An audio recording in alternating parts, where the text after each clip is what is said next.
You don't have to avoid your favorite foods to get over binge eating. Many people have strong beliefs about binge eating that are actually myths. And unfortunately, those myths may be the very limiting beliefs holding you back from putting binge eating in your rearview mirror. In this video, I'm going to debunk some of those common myths about binge eating. And here we go. Number one, that binge eating is about food. You don't have a food problem. Your favorite ice cream, snacks, brownies, chips, all the things, those are not the problem. Food is actually the solution to the problem, not the problem. Binging is a way of soothing, comforting, numbing, expressing, symbolically filling a void, so many things. Binge eating is a coping strategy. Number two, dieting stops binge eating. Restricting calories, avoiding particular foods, skipping meals, that actually leads to binging. The truth is that the more we restrict, the more we binge. Weight loss diets are about deprivation, and deprivation, or the anticipation of deprivation, knowing you won't be able to eat your favorite foods, that just makes you want them even more. It's human nature, it's psychology. This is why diets don't work. Restricting leads to binge eating. Diet binge cycle. Number three, you just need more willpower.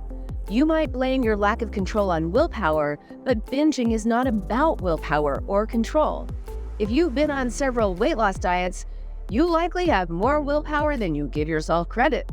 But willpower has very little to do with binge eating because the very roots of binging have nothing to do with food. Number four, myth is you can never overcome binge eating. Many people believe they're going to have to struggle with food forever. Someone said, "Oh, I'll be dealing with this for the rest of my life," very recently. Yeah, that is absolutely not the case. Think about a weed and a root. If you dig out a root, the weed is gone for good. And once you get to the root issues of why you're turning to food, that binge eating problem is gone for good.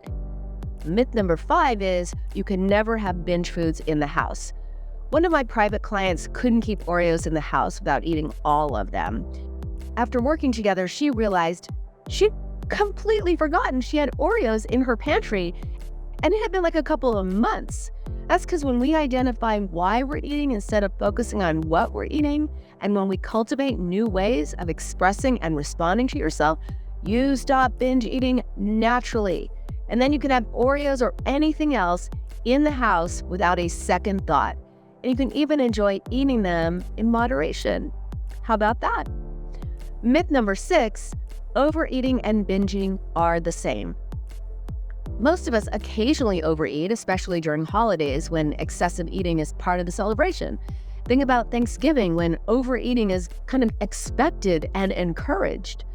Overeating is just about food. It just means eating too much. If you overeat, it's not a big deal.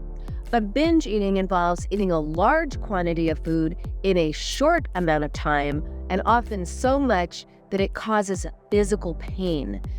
Binge eating also involves remorse, guilt, and shame about the behavior. So binging makes you feel terrible about yourself. Binge eating causes shame. That is feeling bad about yourself.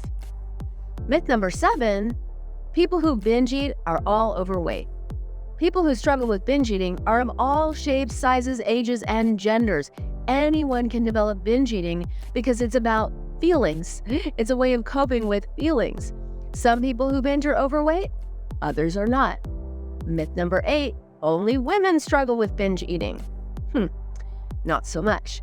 It is estimated that more than 30 million men and women suffer from binge eating in the United States alone. And although it seems common among women, the truth is that the reports and statistics about men are underreported. Binge eating can happen to teens, men, women, non-binary people. If you're human, you can get binge eating disorder.